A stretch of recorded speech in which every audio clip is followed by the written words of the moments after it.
નામ boys?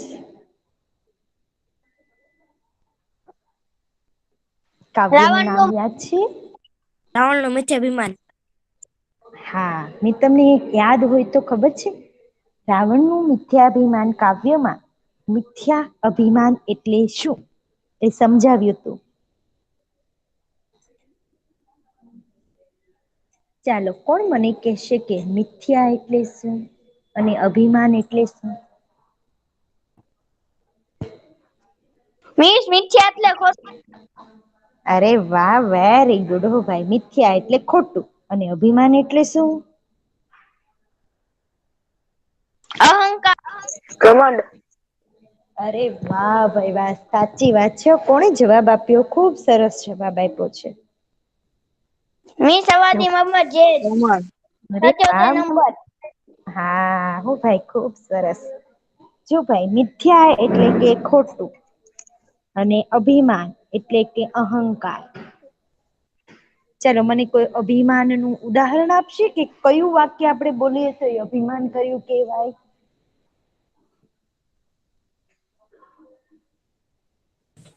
Miss હા.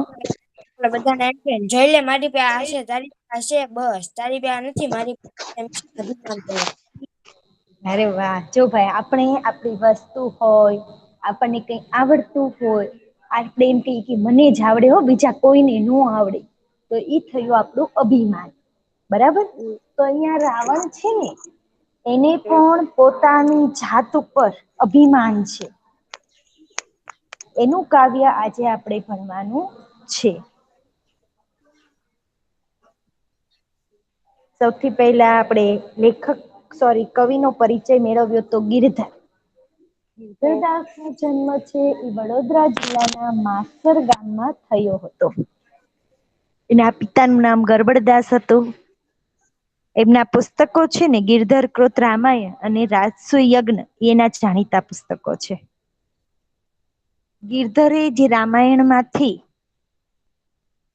આ એક નાનકડું અંશ લેવામાં આવ્યો છે, રાવણનું મિથ્યાભિમાન. એમાં એને પોતાની મૌલિક ભાષામાં કલ્પનાના આધારે રજૂઆત કરેલી છે. હવે સૌથી પહેલા કાવ્યની શરૂઆત કરતા પહેલા હું તમને આ કાવ્ય છે એમાં કયા પ્રસંગને અનુરૂપ વાતચીત થઈ રહી છે એ હું તમને જણાવી દઉં. પહેલાના વખતમાં છે ને, રાજાઓ પોતાની દીકરી એટલે કે રાજકુંવરીના લગ્ન છે ને, એ કરવા માટે કોઈ બળવાન વ્યક્તિ, બહાદુર વ્યક્તિને શોધ કરતા. કારણ કે રાજકુંવરીને ગમે તેની સાથે તો પરણાવી ન દેવાય. અને એ માટે કોઈને કોઈ શરત, કોઈને કોઈ એવી પરીક્ષા લેતા કે જો એમાં કોઈ જે વ્યક્તિ પાસ થઈ જાય એની સાથે એની દીકરીના લગ્ન કરી આપે. તો આ સ્વયંવર કહેવાય. સ્વયંવર એટલે કે દીકરી છે એ પોતાની જાતે પોતાના વરને પસંદ કરે. ઘણી વખત એવું કરે કે રાજા છે એ પોતાની આસપાસના બધા જ રાજાઓ, રાજકુમારો બધાને આમંત્રણ આપે કે ભાઈ મારી દીકરી માટે યોગ્ય વરની પસંદગી કરવાની છે. અને એની દીકરી છે એ હાથમાં ફૂલનો હાર લઈને નીકળે અને એને જે રાજકુમાર કે રાજા પસંદ પડે એના ગળાની અંદર એ ફૂલોનો હાર પહેરાવી દે. એટલે શું કે એને વર તરીકે એને પસંદ કરી લીધો છે. તો આને કહેવાય સ્વયંવર. તો આ કાવ્ય છે ને, એની અંદર પણ સીતાજીનો સ્વયંવર છે. તમે બધાએ રામાયણમાં કંઈક ને કંઈક સાંભળ્યું હશે. તો કોણ કહેશે મને સીતાજી કોણ હતા?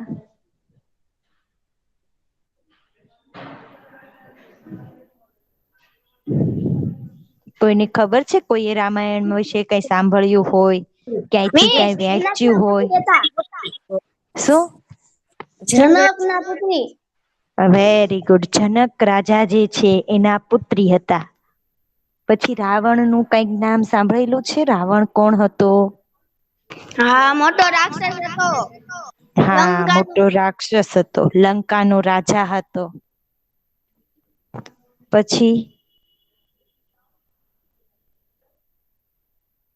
તો અહીંયા છે ને એ ભાઈ સીતાજીના સ્વયંવર માટે રાજા જનકે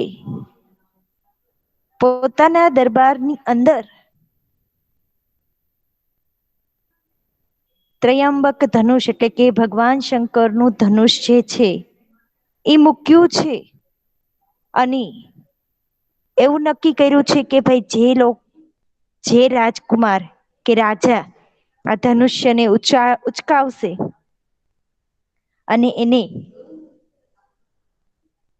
તીર છોડવા માટે થઈ અને તૈયાર કરશે, એની સાથે એ પોતાની દીકરી સીતાના લગ્ન કરશે. એટલે બધા જ રાજાઓ, મહારાજાઓ, રાજકુંવરો સીતાના સ્વયંવરમાં ભાગ લેવા આવ્યા છે. કારણ કે બધાની ઈચ્છા છે કે ભાઈ સીતાજી સાથે મારા લગ્ન થાય. અને આ સ્વયંવરની અંદર રાવણ પણ આવ્યો છે. ત્યારનું આ કાવ્ય છે. તો હવે આપણે કાવ્યની શરૂઆત કરીએ છીએ કે શું થાય છે સીતાના સ્વયંવરની અંદર. અભિમાન કરીને બોલ્યું તે સમયે રાવણ રાજ અલ્યા જનક તે શું પણ કર્યું છે કહે મુજને આજ. તવ વિદેહે ત્રયંબક દેખાડ્યું રાવણને તત્કાળ એ ચાપ ચઢાવે તેની કન્યા આરોપે વરમાળ. અભિમાન કરીને બોલ્યો તે સમયે રાવણ રાજ. કયો સમય હતો ભાઈ? તો કે સીતાના સ્વયંવરનો સમય છે. બધા રાજાઓ મહારાજાઓ સીતાના સ્વયંવરની અંદર આવી અને બેઠા છે. ત્યારે રાવણ છે એ અભિમાન સાથે બોલે છે. શું બોલે છે? જો ભાઈ અભિમાન સાથે હો. કવિ એ પહેલા જ કહી દીધું કે અભિમાન કરીને બોલ્યો તે સમયે રાવણ રાજ. એટલે કે રાજા રાવણ છે એ અભિમાન કરી અને સીતાના સ્વયંવરના સમયે બોલે છે. શું બોલે છે? તો કે અલ્યા જનક. જો ભાઈ જનક રાજા છે અત્યારે એ એક પિતા કહેવાય કે એની દીકરીનો સ્વયંવર એને યોજ્યો છે એની રાજકુમારી, બરાબર? તો એને આપણે માનથી સંબોધન કરવું જોઈએ ને, એના બદલે રાવણ છે એ સાવ તોછડું એને સંબોધન કરે છે, એ જનક. એટલે એને લખ્યું છે અલ્યા જનક તે શું પણ કર્યું છે કહે મુજને આજ. એ કે તું મને કે આજે ત્યાં બધું શું કર્યું છે એ કે. એટલે એ પૂછે છે કે ભાઈ આ તે બધાને બોલાવ્યા છે સ્વયંવરમાં, તો તારી પ્રતિજ્ઞા શું છે તારી દીકરીના લગ્ન માટેની? એમ રાવણ છે એ રાજા જનકને પૂછે છે. તવ વિદેહે ત્રયંબક દેખાડ્યું રાવણને તત્કાળ.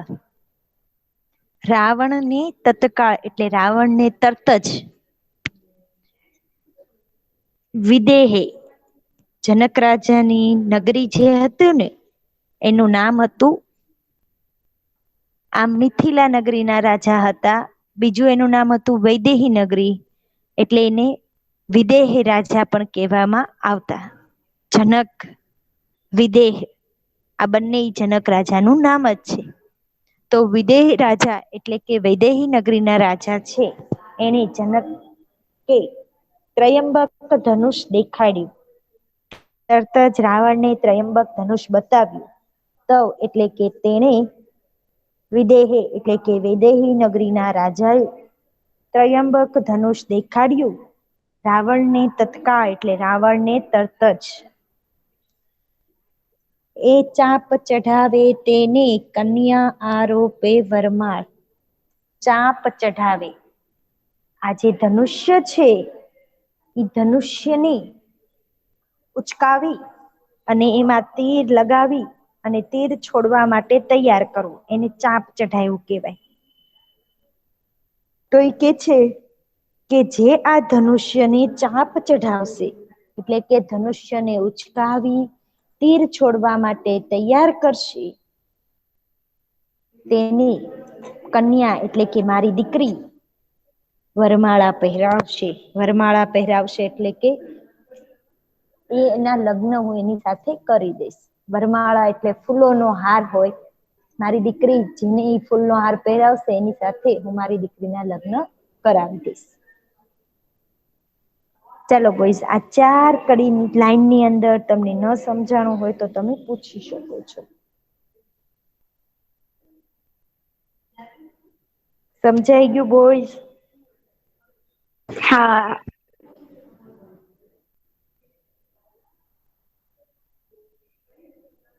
એવું સાંભળીને અટ્ટહાસે હસ્યો રાવણ રાય, કૈલાસ સરખો હલાવ્યો, કોણ માત્ર ધનુષ્ય કહેવાય, મેં અમર બંદીવાન કીધા, હું રાવણ બળ્યો સત્ય. એવું સાંભળીને અટ્ટહાસે હસ્યો રાવણ રાય. જનક રાજાએ આ બધી વાત કરી કે ભાઈ જે રાજકુમાર કે રાજા આ ધનુષ છે એને ચાંપ ચઢાવશે, એની મારી દીકરી વરમાળા પહેરાવશે, એટલે કે મારી દીકરીના લગ્ન હું એની સાથે કરી દઈશ. તો આવી વાત સાંભળી અને રાવણ રાજા અટ્ટહાસે હસ્યો. અટ્ટહાસ એટલે કે હા હા હા હા હા કરીને હસે ને એને અટ્ટહાસ્ય કહેવાય. જો તમે પણ ઘરમાં મોટે મોટેથી આમ હસતા હશો ને, તો ઘરના મમ્મી પપ્પા અથવા તો દાદા દાદી વડીલો હોય ને એ આપણને એવું હસવાની ના પાડે છે. શું કામ? તો કે ભાઈ આવું હા હા હા કરીને હસે ને એ રાક્ષસ જ હશે એવું. એટલા માટે આપણને મનુષ્યને એવું હાસ્ય કરવાની મનાઈ કરવામાં આવે છે. તો અહીંયા રાવણ છે એ અટ્ટહાસ એટલે કે જોર જોરથી મોટે મોટેથી હા હા હા હા કરી અને હસવા લાગે છે. અને પછી એ પોતાના બળનું અભિમાન કરવા લાગે છે. કૈલાસ સરખો હલાવ્યો, કોણ માત્ર ધનુષ્ય કહેવાય. એ કે મેં કૈલાસ પર્વતને આખો હલાવેલો છે. કે કૈલાસ પર્વત એને કે હું જો આખો હલાવી શકતો હોઉં તો આ ધનુષ મારા માટે શું કહેવાય. કોણ એટલે કે શું? કોણ માત્ર આ ધનુષ છે એ મારા માટે કંઈ જ કહેવાય નહીં. મેં અમારા બંદીવાન કીધા, હું રાવણ બળ્યો સત્ય. અમર એટલે કે મેં એવા મહાન લોકોની બંદીવાન એટલે કે કેદમાં પૂર્યા છે, જેલમાં પૂર્યા છે. હું રાવણ બળ્યો સત્ય. બધા જ જાણે છે કે હું સાચે જ રાવણ ખૂબ બળવાન છું. કારણ કે કૈલાસ પર્વત જેને હલાવી નાખ્યો હોય, જેને મોટા મોટા અમર લોકોને કેદ કરી દીધા હોય, એવો હું આ રાવણ છું એ ખૂબ જ બળવાન છું. એ સત્ય વાત બધા જ લોકો જાણે છે. ચાલો બોઈસ, આ લાઈનની અંદર તમને ન સમજાણું હોય તો પૂછી શકો છો. સમજાઈ ગયું?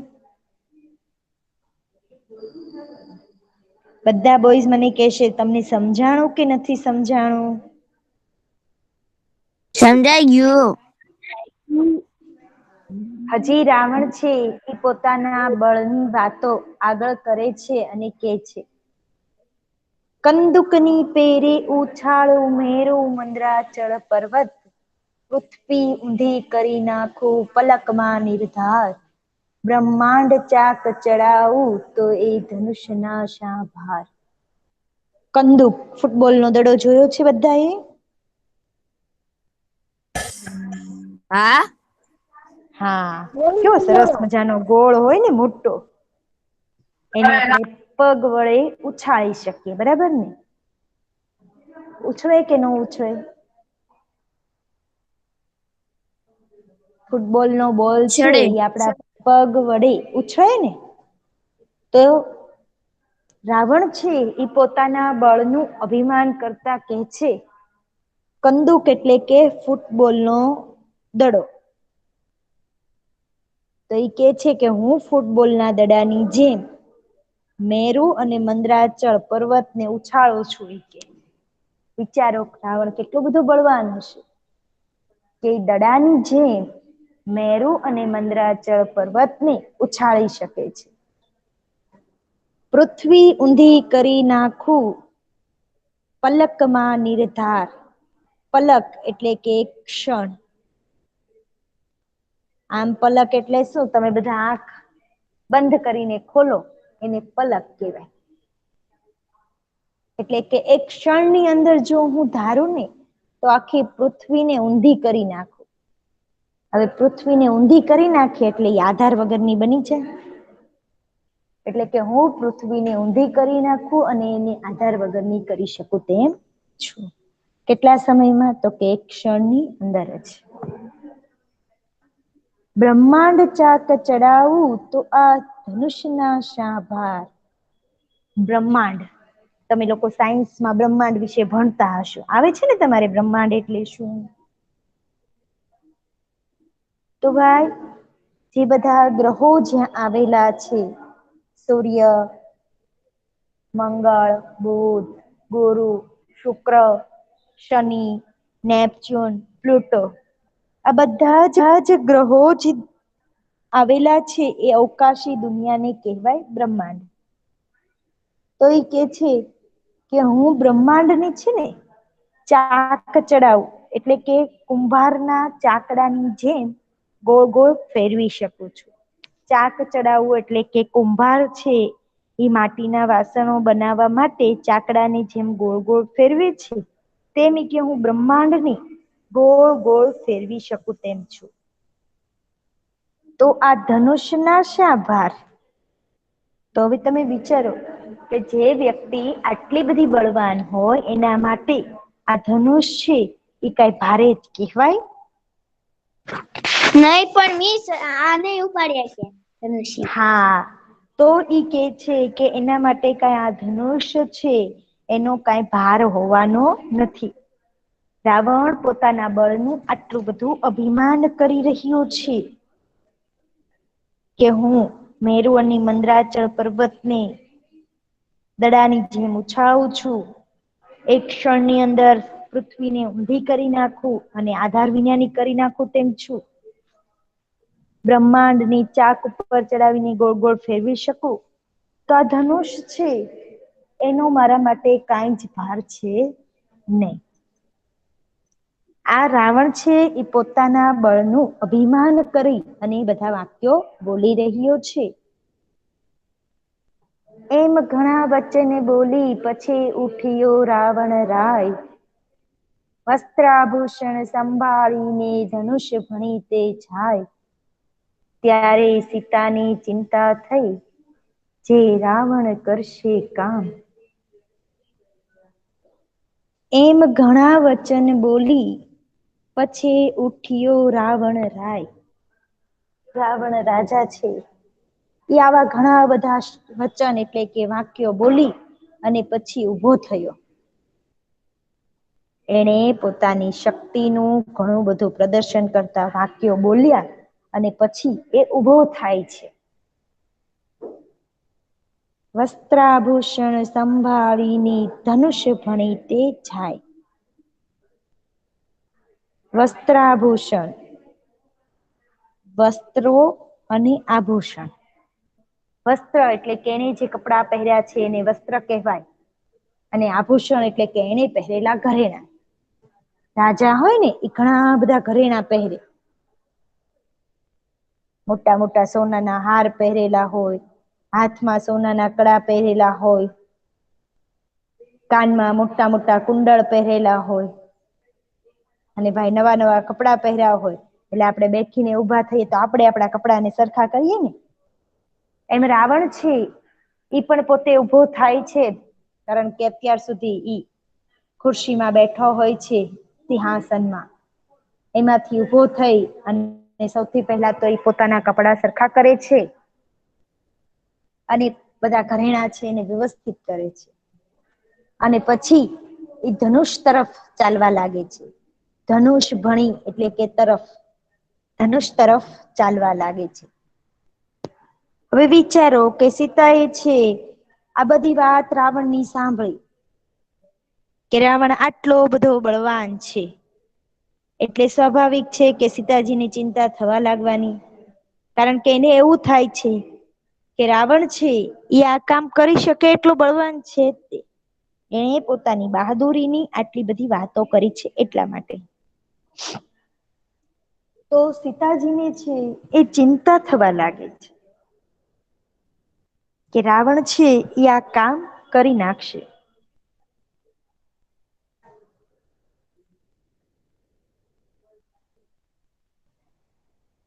હવે જોઈએ કે સીતાજીને ચિંતા થાય છે તો ઈ શું કરે છે. ચાલો બોઈસ, આ લાઈનમાં તમને ન સમજાણું હોય તો પૂછી શકો છો. સમજાઈ ગયું બોઈઝ?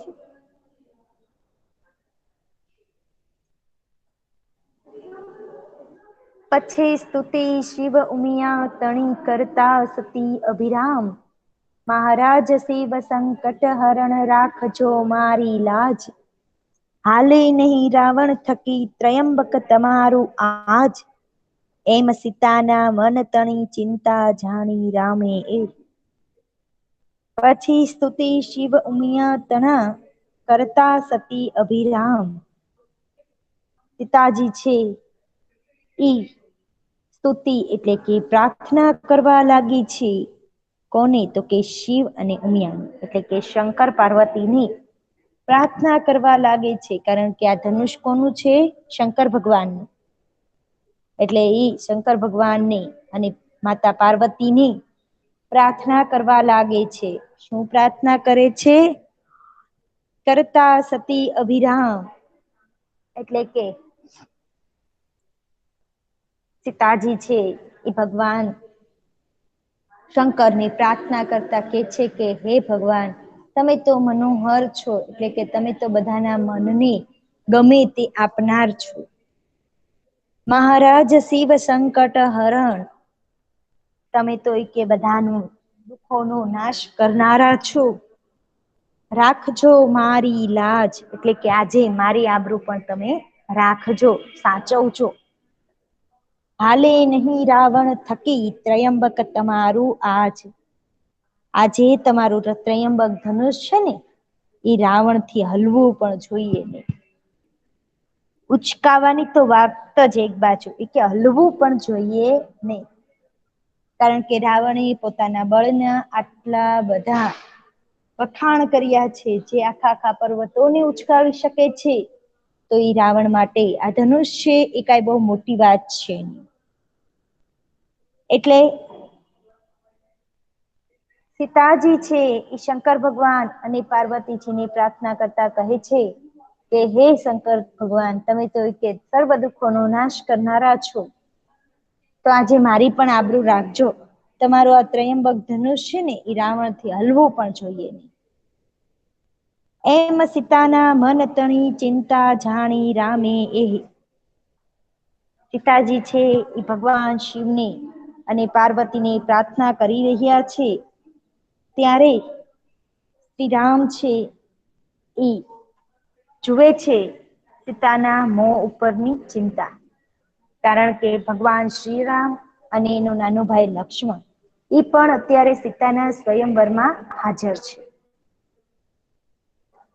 અને સીતાજી છે એ ભગવાન શ્રીરામને પસંદ કરી ચુક્યા હોય છે અને એની સાથે લગ્ન કરવા હોય છે. એટલે એ ભગવાન શિવને પ્રાર્થના કરે છે કે રાવણ થી મારું ધનુષ ઉંચકવું જોઈએ નહીં. તો શ્રીરામ છે એ જ્યારે સીતાના મનની ચિંતા જાણી જાય છે, એના મોઢા ઉપર જે ચિંતા છે એ રામને ખબર પડી જાય છે ત્યારે એ શું કરે છે જોઈએ. ચલો બોઈસ, આ લાઈનની અંદર તમને ન સમજાણું હોય તો પૂછી શકો છો. સમજાઈ ગયું બોઈસ?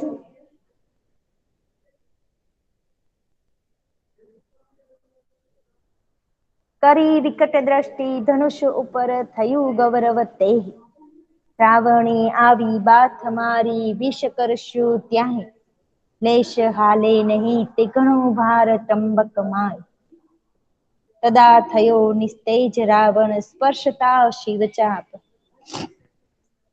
કરી વિકટ દ્રષ્ટિ ધનુષ્ય ઉપર, વિકટ એટલે વિશાળ, દ્રષ્ટિ એટલે નજર, ધનુષ ઉપર શ્રી રામે ધનુષ્યની ઉપર એક વિશાળ દ્રષ્ટિ એટલે કે નજર નાખી અને થયું ગૌરવ તે, ત્યારે ધનુષ્યની અંદર ગૌરવ થયું એટલે કે અભિમાન થયું. શું થયું? જ્યારે શ્રીરામે ધનુષ ઉપર દ્રષ્ટિ નાખે છે ત્યારે, રાવણી આવી બાથ મારી વિષ કરશું ત્યાંય, રાવણ છે એ આવી અને બે હાથ વડે ત્રયંબક ધનુષને તે ઉચકાવવાનો પ્રયત્ન કરે છે.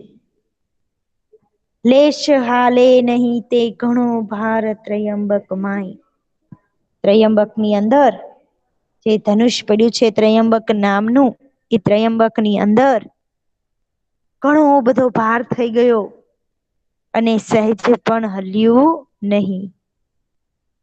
રાવણે પોતાની બહાદુરીને આટલા બધા વખાણ કર્યા હતા અને અત્યારે બે હાથ વડે તે ધનુષ ચકવાનો પ્રયત્ન કરે છે, પણ આ ધનુષ છે એ સહેજ પણ હલતું નથી, કારણ કે એની અંદર એટલો બધો ભાર થઈ ગયો છે. શાના કારણે? તો કે શ્રી રામે તેના ઉપર દ્રષ્ટિ કરી અને એના કારણે એને આ ધનુષ છે એને ખૂબ જ ભારે કરી નાખ્યું છે. તદા થયો નિસ્તેજ રાવણ સ્પર્શતા શિવ ચાપ, શિવ ચાપ એટલે કે ત્રયંબક ધનુષ્ય, જે શિવ ભગવાનનું શંકર ભગવાનનું છે એટલા માટે શિવચાપ કહેવામાં આવ્યું છે. સ્પર્શતા એટલે કે ટચ કરતા, અડકતા, રાવણ છે એ જ્યારે શિવ ચાપને એટલે કે શંકર ભગવાનના ધનુષ્યને અડકે છે, ટચ કરે છે, તદા એટલે કે ત્યારે, નિસ્તેજ એટલે કે બળ વગરનો થઈ ગયો. રાવણ છે એ જ્યારે શંકર ભગવાનના ધનુષ્યને અડકે છે ત્યારે તે બળ વગરનો થઈ જાય છે. ચલો બોઈઝ, આની અંદર તમને ન સમજાણું હોય એવું તો આગળ જોઈએ શું થાય છે. હલાવ્યું હાલે નહીં ત્યારે પામ્યો મન પરિતાપ, પછી અધર ભીસે દંત રિસે રક્ત લોચન ક્રોધ, ધનુષ તે તબ ઉપાડ્યું ઘણું જોર કરીને જોધ, પર સ્વેદ ચાલ્યો અંગથી ઊંચું કર્યું બલવાન, હલાવ્યું હાલે નહીં ત્યારે પામ્યો મન પરિતાપ, રાવણ છે એણે આ જે ધનુષ્ય છે એને ખૂબ હલાવ્યું, પણ ધનુષ્ય હલ્યું પણ નહીં. હલાવ્યું હાલે નહીં, ધનુષ્યને હલાવે છે બે હાથ વડે તો હલતું એ નથી. ત્યારે પામ્યો મન પરિતાપ, ત્યારે એને એના મનની અંદર ચિંતા થઈ, વિચાર આવ્યો કે હું તો આટલો બધો બળવાન છું અને આ ધનુષ છે એ તો હલતું પણ નથી, આવું કેમ થઈ શકે? એવું થઈ શકે જે મોટા મોટા પર્વતોને ઉચકાવતો હોય, જે આખા બ્રહ્માંડને ફેરવી શકતો હોય, એનાથી શું આ ધનુષ ઉચકી પણ ન શકે, હલી પણ ન શકે? એવું બની શકે? આવો વિચાર રાવણને આવે છે. પછી અધર દંત રીસે પીસે દંત રીસે રક્ત લોચન ક્રોધ. પછી અધર એટલે કે આપણા હોઠ, તો એ પોતાના હોઠ વડે દાંતને પીસવા લાગે છે. કારણ કે આપણે ખૂબ બળ લગાવીએ એટલે ક્યાં આમ હોઠ છે એની ઉપર દાંત લાવી અને બળ કરીએ તો તે પોતાના દાંત વડે હોઠને દબાવી અને પોતે ખૂબ બળ કરવા લાગે છે. રીસે રક્ત લોચન ક્રોધ. રીસે એટલે કે દેખાય છે. રક્ત લોચન એની આંખોમાં ક્રોધના કારણે લાલાશ આવી ગઈ છે. આપણે ખૂબ ગુસ્સો કરીએ ને તો આપણી આંખો છે ને એકદમ લાલ થઈ જાય. અહીંયા પણ રાવણ ખૂબ ગુસ્સે થઈ ગયો છે. શું કામ રાવણ ગુસ્સે થયો છે ભાઈ? કોણ મને કહેશે કે રાવણ છે એ શા માટે ગુસ્સે થયો છે? કેમ કે તેનાથી ઉચકાણું નથી એટલે. હા, પોતે આટલો બધો બહાદુર છે છતાં એનાથી ધનુષ છે એ ઉચકી શકાતું નથી એટલા માટે થઈ અને તે ખૂબ ગુસ્સે થયો છે. અને ગુસ્સાના કારણે લોચન એટલે કે એની આંખોમાં લાલાશ આવી ગઈ છે. રક્ત લોચન એટલે કે એની આંખોની અંદર લાલાશ આવી ગઈ છે. ધનુષ તે તવ ઉપાડ્યું ઘણું જોર કરીને જોધ. હવે એને શું કર્યું કે ઘણું બધું જોર એટલે કે બળ કરી અને જોધ એટલે કે આ યોદ્ધા એ, કારણ કે આટલો બધો બળવાન તો હતો જ તે, તો કેટલું બધું એને બળ કરીને આ યોદ્ધાએ ધનુષને ત્યારે ઉપાડ્યું. એનામાં જેટલી શક્તિ હતી ને એ બધી જ શક્તિનો પ્રયોગ કરી અને એને ધનુષ છે એને ઉપાડ્યું. પરસ્વેદ ચાલ્યો અંગથી ઊંચું કર્યું બલવાન. જ્યારે આ બળવાને ધનુષ્યને ઊંચું કર્યું ને ત્યાં તો એના શરીરે આખો પરસેવો પરસેવો થઈ ગયો. પરસ્વેદ એટલે કે પરસેવો. એના શરીર અંગથી એટલે કે એના શરીરેથી પરસેવો વહેવા લાગ્યો. કારણ કે એને આ ધનુષ્ય છે એ ખૂબ બળ કરી અને ઊંચું કર્યું છે. હવે જોઈએ ભાઈ, એને ઊંચું તો કરી લીધું છે પણ શું રાવણ છે એ આ ધનુષ્યને તીર લગાવી અને છોડવા માટે તૈયાર કરી શકે છે કે નહીં? ચાલો બોઈસ, આ લાઈનની અંદર તમને ન સમજાણું હોય તો પૂછી શકો છો. ઘણો શ્વાસ ચઢિયો શૂરને થયું મન ઘણું અભિમાન. ઊભું કર્યું જવ ધનુષ્યને અતિ બળ કરી મહાકાય. કરમાહેથી લથડ્યું તદા તવ પડ્યો રાવણ રાય. પૃથ્વી ઉપર પડ્યો દશમુખ થયો પૂર્ણ પ્રહાર. ઘણો શ્વાસ ચડ્યો શૂરને. શૂર એટલે કે બહાદુર. આ બહાદુરે જ્યારે ધનુષ્યને ઊંચું કર્યું ત્યારે એના આખા શરીરેથી પરસેવો પરસેવો વળી ગયો. અને આપણને જયારે ખૂબ પરસેવો વળે ને એટલે આપણા શ્વાસ ચઢવા લાગે. હા કરીએ ને એને શ્વાસ ચઢ્યો કહેવાય. તો એને પણ આવા બહાદુરને પણ શ્વાસ ચઢવા લાગે છે. તોય એને આટલો બધો શ્વાસ ચઢી ગયો છે ને તોય એના મનની અંદર એને ઘણું બધું અભિમાન થાય છે. શું કામ રાવણને અભિમાન થયું હશે બોઈસ? એણે ધનુષને ઊંચું કર્યું ત્યારે એ છે ઈ પરસેવાથી આખો રેબ ઝેબ થઈ ગયો છે. એને શ્વાસ ખૂબ ચડી ગયો છે. છતાંય એને પોતાના મન ઉપર ઘણું અભિમાન થયું છે. તો તમે મને કહેશો કે રાવણને શેનું અભિમાન થયું હશે?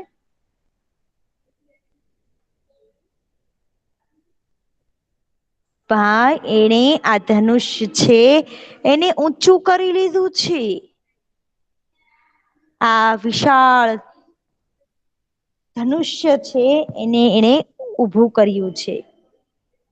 અતિ બળ કરી મહાકાય, આ મહાન માણસ, ખૂબ વિશાળ શરીર વાળો માણસ રાવણે આ ધનુષ્યને ઊભું કરી દીધું છે. એટલે એને મનમાં ઘણું અભિમાન થાય છે કે એટલું બધું ભારે ધનુષ હતું ને તો મેં ઊભું તો કરી જ દીધું. કરમાં હેતી લથડિયું તદા તવ પડ્યો રાવણ રાય. કર એટલે કે હાથ, એના હાથમાંથી ત્રયંબક ધનુષ્યની લથડી જાય છે, લપસી જાય છે. ત્યારે રાવણ છે એ પણ નીચે પડી જાય છે અને એની ઉપર ત્રયંબક ધનુષ પડે છે. હવે તમે વિચારો કે આટલી મહાન વ્યક્તિ જ્યારે પૃથ્વી ઉપર પડે ત્યારે પૃથ્વીની હાલત શું થાય? તો દશમુખ રાવણ પૃથ્વી ઉપર પડ્યો, દશમુખ થયો પૂર્ણ પ્રહાર. જ્યારે જાણે કે પૃથ્વી ઉપર કોઈએ કઈક વસ્તુનો પ્રહાર કર્યો હોય ને એવો પૃથ્વીને પણ અનુભવ થયો, કારણ કે આ 10 માથા વાળો રાવણ આજે પૃથ્વીની ઉપર પડ્યો છે. કોઈ મોટી વસ્તુ આપણે નાખીએ તો આજુબાજુ કેમ ધૂળ ધૂળ ઉડવા લાગે, કોઈ વિશાળ વસ્તુ નીચે પડે તો એવો જ અનુભવ અત્યારે લોકોને થઈ રહ્યો છે કે પૃથ્વી ઉપર જ્યારે આ 10 મુખ વાળો રાવણ પડ્યો ત્યારે. હવે જોઈએ કે રાવણ છે એ જ્યારે પૃથ્વી ઉપર પડે છે ત્યારે આજુબાજુના વાતાવરણમાં શું ફેરફાર થાય છે એ આપણે હવે પછીના લેક્ચરમાં અભ્યાસ કરીશું. તો બોઈઝ, આજે આપણે જે કાવ્ય ભણ્યા એ કાવ્યની અંદર રાવણને પોતાના બળનું કેટલું અભિમાન છે એની વાત કરવામાં આવી હતી. તમને લોકોને કાવ્યમાં ન સમજાણું હોય, આજના લેક્ચર બાબતે કાંઈ પ્રશ્ન હોય તો પૂછી શકો છો. આજનું હોમવર્ક, તમારે આ કાવ્યની શબ્દ સમજૂતી છે તે 2 વખત લખવાની છે. હોમવર્કમાં શબ્દ સમજૂતી 2 વાર અને કાવ્યનું વાંચન કરજો, જેથી કરીને મેં સમજાવ્યું એમાં તમને કાંઈ ન સમજાણું હોય તો તમે પછીના લેક્ચરમાં મને પૂછી શકો છો. Okay boys.